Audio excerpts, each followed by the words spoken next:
When Lily asked me several months ago to speak at Kesher Israel on Yom HaAtzmaut, I thought we would all be together in the synagogue, marking the transition from Yom HaZikaron to Yom HaAtzmaut with memorial prayers, followed by a joyous tefillah chagigit. I could never have imagined that instead I would be delivering these remarks to you via Zoom. Our world has been transformed dramatically in the last 2 months. A plague so invisible we cannot be sure who is carrying it or on which surfaces it resides has caused enormous pain, suffering, and fear. Our government officials talk of easing restrictions, and we hope to begin some return to normalcy, but we worry. Will we ever be able to revert back to the world we knew? At times like this, when the challenges are overwhelming and our difficulties appear insurmountable, we often feel powerless and alone. It is in these dark moments, however, when it is essential to understand that we are not alone.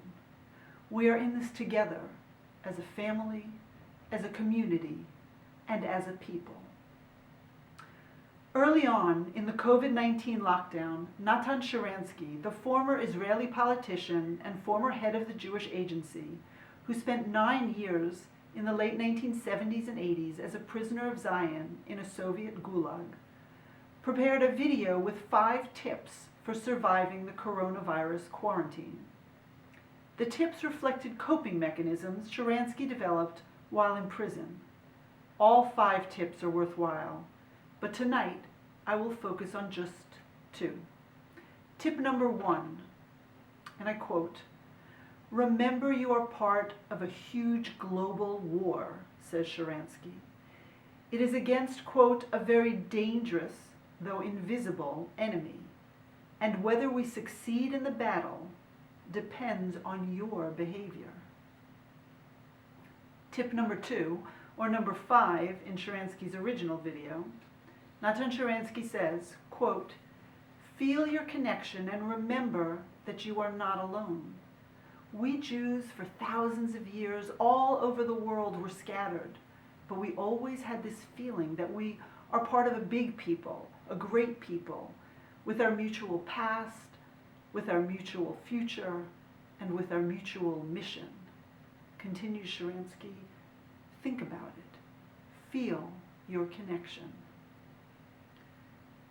No matter how isolated and insignificant Natan Sharansky felt during his years in a Soviet prison, he would regularly remind himself of these 2 principles. First, that he was a soldier on behalf of a cause greater than himself, and that his individual conduct mattered.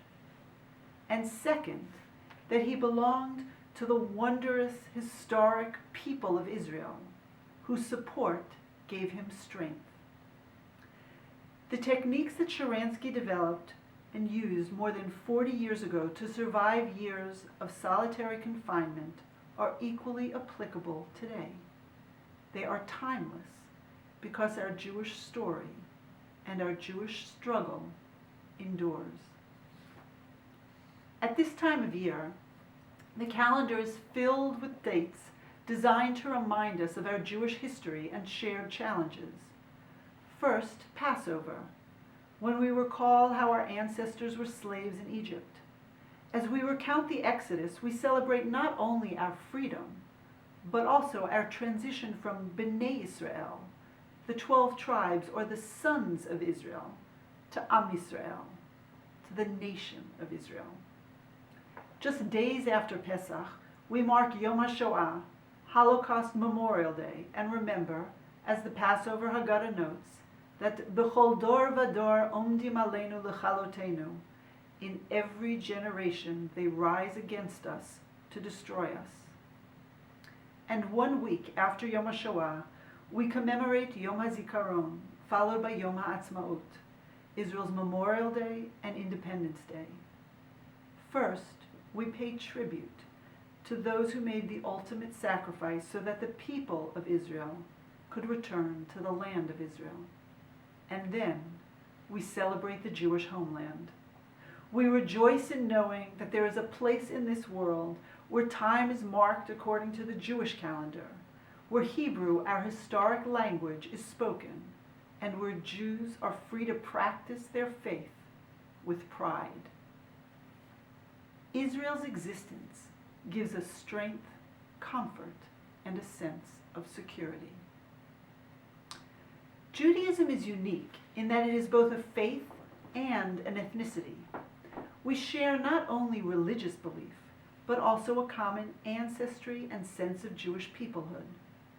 Our history and religion are deeply intertwined with the land of Israel. Did you know that over half of the 613 commandments in the Torah are connected to the land of Israel and can only be fulfilled in the land of Israel?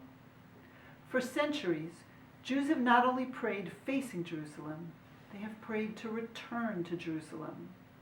We say L'shana haba b'Yerushalayim, next year in Jerusalem, each year at the Pesach Seder and again at the conclusion of Yom Kippur.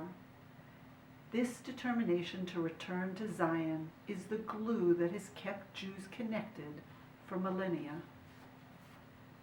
Indeed, Zionism, the yearning and desire of Jews to return and re-establish their Jewish homeland in the land of Israel, is an integral part of our shared ancestry and ethnicity.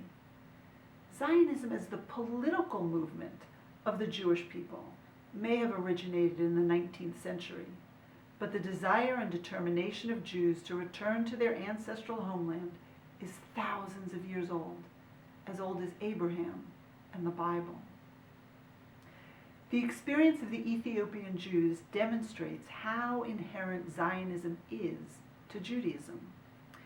In the 1980s and 90s, thousands of Ethiopian Jews returned to Israel. These Jews endured tremendous hardship during their journey. Some literally walked hundreds of miles across the desert. What gave them the fortitude to endure? It was their determination to reach Zion, a dream that had been passed on from parent to child. As Michala Vera Samuel, one of the Ethiopian Jews who made the trek, explained, and I quote, "How strong was our belief in the sanctity of Jerusalem in our homes in Ethiopia. The ideal of Jerusalem was the force that provided us with the stamina to persevere during the arduous trek through the desert. It was the dream that kept us going. We wanted to reach it, achieve it. We buried our beloved family members, left possessions behind willingly, and lost them to vicious thieves. We struggled to keep going despite the terrible conditions and the hunger, only because of our goal to reach Jerusalem of gold, and after so many generations, stand at the gates of the Holy Temple." Yes, when the Ethiopian Jews arrived in Israel approximately 30 years ago, many were shocked to discover that the Jewish temple had been destroyed. Think about that for a moment. If the villages in Ethiopia were so removed from modernity that the Jewish community had no idea that the Beit HaMikdash had been destroyed centuries ago, then they certainly were unaware of Theodor Herzl and political Zionism.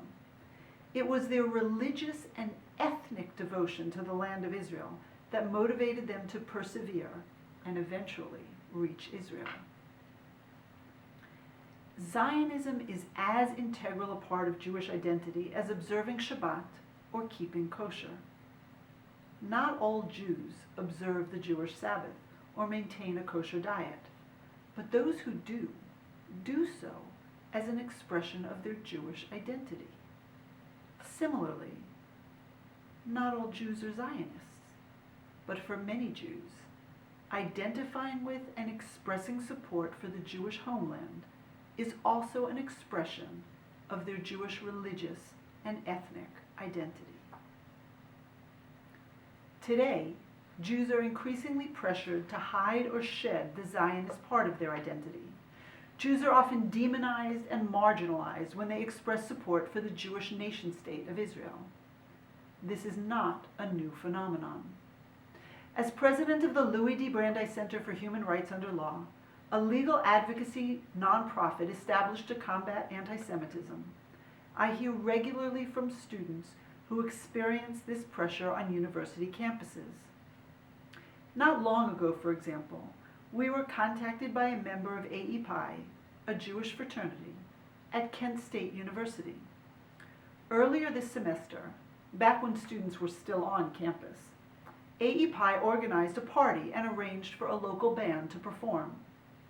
Shortly before the event, however, the band backed out. When AEPI leaders asked why, they learned that members of Jewish Voice for Peace, JVP, an anti-Zionist organization that deceptively includes Jewish in its name, had told the band that AEPI supports Zionist causes like the IDF and Birthright. JVP urged the band to boycott the AEPI event, and the band complied. The pressure imposed on Jews today to abandon our ancestral yearning for Zion is merely the modern manifestation of a historic anti-Semitic pressure. For centuries, Jews have been forced to shed the national and ethnic part of Jewish identity in exchange for citizenship and equal rights. In 1789, for example, the National Assembly in France debated whether the country's new Declaration of the Rights of Man and Citizen applied also to Jews. The Count of Clermont-Tonnerre told the members of the Assembly, and I quote, "The Jews should be denied everything as a nation, but granted everything as individuals." The Jews were informed that if they wanted citizenship, they would have to abandon their sense of Jewish peoplehood or risk being expelled from France. Many Jews complied. Soon after the National Assembly voted in 1791 to extend French citizenship to Jews, one Jew wrote to a Paris newspaper, and I quote, "France is our Palestine, its mountains are our Zion, its rivers our Jordan. Let us drink the water of these sources. It is the water of liberty." The Dutch National Assembly of Batavia conducted a similar debate on Jewish emancipation in 1796. During those debates, one of the representatives to the assembly suggested that Jews be granted citizenship on the condition that they first take an oath stating the following, and I quote, "I so-and-so declare that I do not belong to any other people, nor any part of a people, but solely and only to the people of the Netherlands, whose supreme power I acknowledge and respect without expecting any other supreme rule on earth." Statements made by other Dutch representatives during the 1796 assembly explicitly mention the Jewish sense of peoplehood in connection to the land of Israel as a cause for concern. One representative explained, and I quote, "If it is true that a sincere Jew considers himself a member of a separate nation that is dispersed over the entire earth, it means that as an individual, he is a fellow member, a fellow citizen, brother, part of a nation which finds itself in Asia, Europe, Africa, or America. It also means that he cannot be at the same time a separate individual member of a nation which calls itself the Dutch nation." The pressure put on Jews in the late 18th and 19th centuries to renounce the national and ethnic component of their Jewish identity in exchange for citizenship prompted many Jews to shed their Zionism. This pattern spread from Western Europe to America. In 1885, the United States branch of the Reform movement adopted the Pittsburgh Platform, in which Reform Jews proudly declared, quote, "We consider ourselves no longer a nation." The pressure imposed on Jews today to abandon their support for the Jewish homeland is a contemporary form of the historic demand that Jews discard their sense of Jewish peoplehood and yearning for Zion, an essential component of our religious and ethnic identity. Today, to be considered a good citizen of the world, Jews are told they must disavow this element of Judaism, as if to suggest that being part of the Jewish people compromises one's ability to be a good citizen. In April 2018, for example, 53 student organizations at New York University, NYU, signed an agreement to boycott not only the State of Israel, but to boycott all pro-Israel student groups on campus.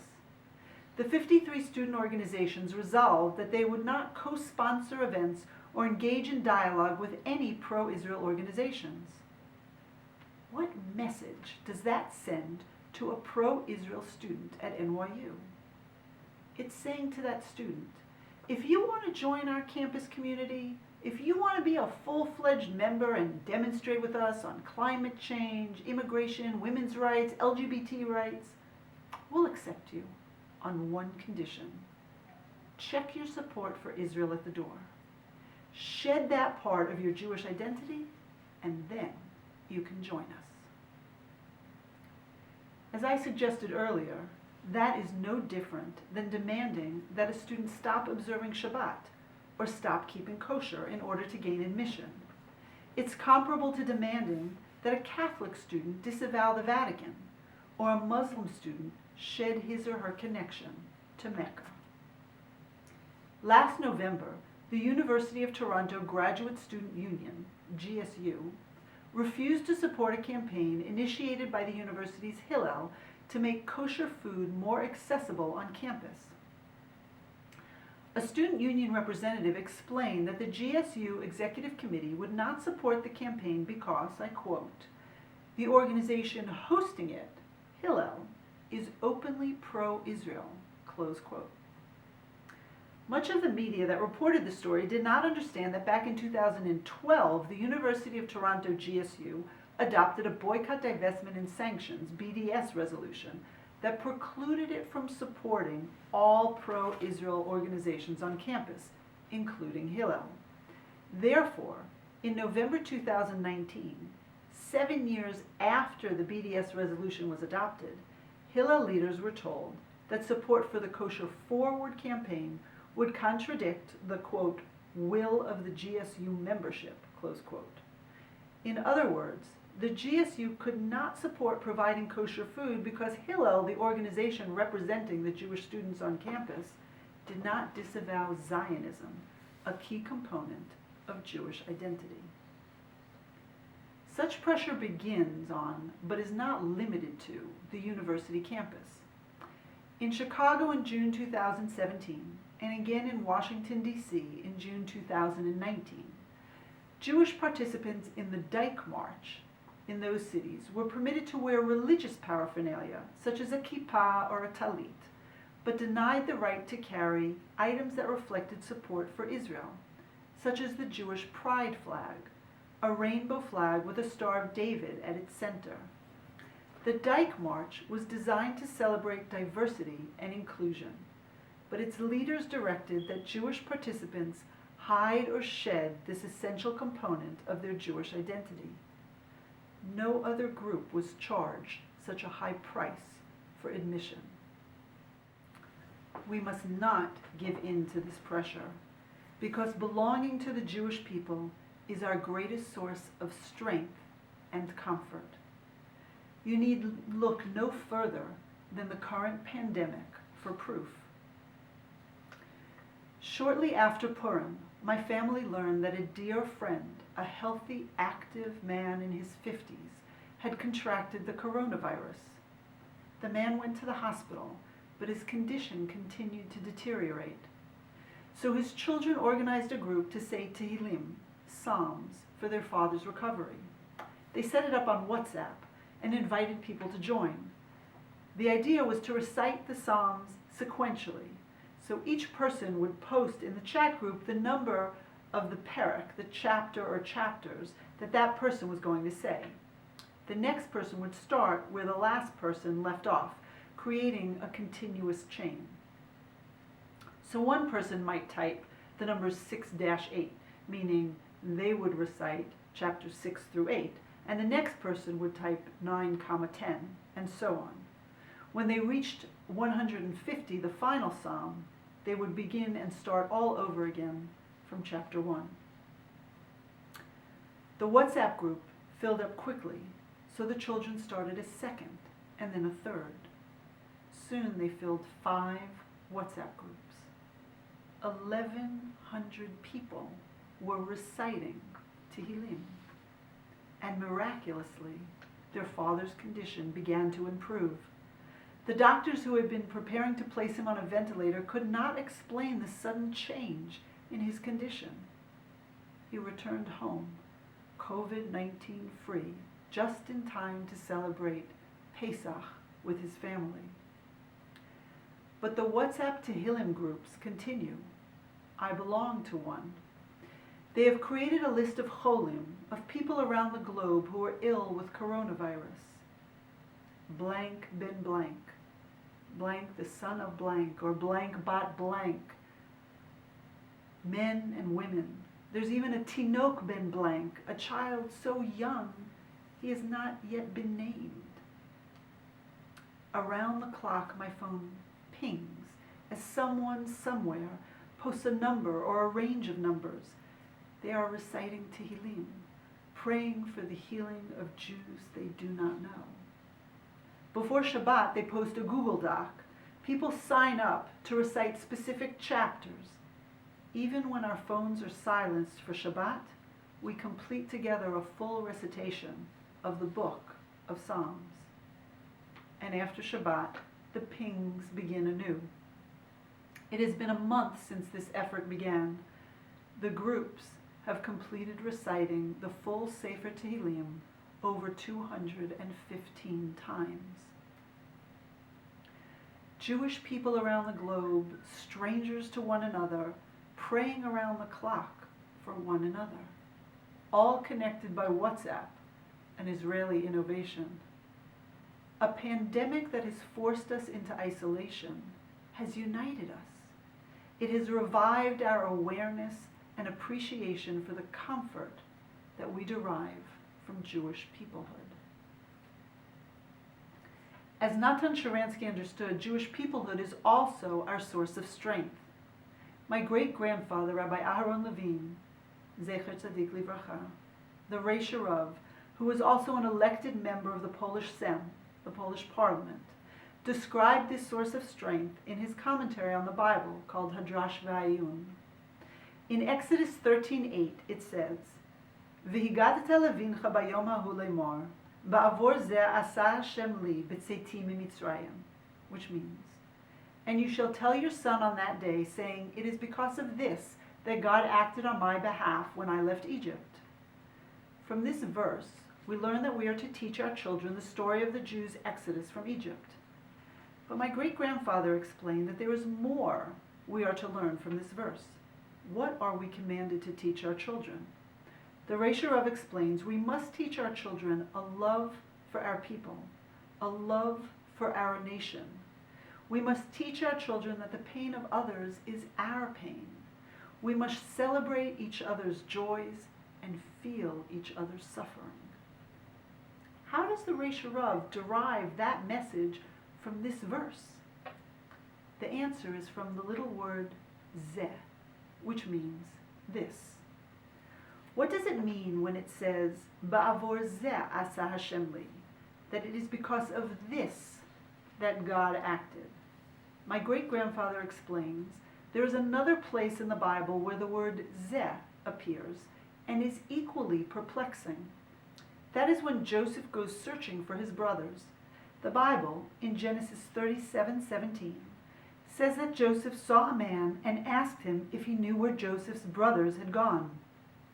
The man responded, "Nasu mizeh, ki shamati omrim, nelcha dotaina," meaning, "They have journeyed on from this, for I heard them saying, let's go to Dotan." What does it mean? Nasu mizeh, they journeyed on from this. Rashi explains that zeh, this, means the brothers had removed themselves from the brotherhood or from the fraternity. Indeed, the gematria, the numerical value of the word zeh, which is spelled zayin hey, so that's 5 plus 7, which equals 12, represents the 12 tribes. According to Rashi, the man was giving Joseph a clue that his brothers no longer felt like a brother to him. They had removed themselves from zeh, from the brotherhood. So when God instructs us to teach our children, Ba'avor zeh asa Hashem li, the Reisha Rav explains that God is informing us that when we are united, when we share each other's joys and pains, when we feel a kinship with other Jews, when we are part of the brotherhood and celebrate our Jewish peoplehood, that is when God is with us. So on this Yom HaAtzmaut, let us wear with pride our membership in our Jewish nation. Let's celebrate all that the Jewish people and our wondrous state of Israel have accomplished. Each and every day, Israel contributes wonders to the world in the areas of medicine, agriculture, technology, science, and so much more. Israel has accomplished so much in only 72 years, despite the fact that it is surrounded by enemies committed to its destruction. Imagine if Israel had no enemies. Imagine if it did not have to expend any time or resources on security and defense. Then it could devote 100% of its resources to improving the world in which we live.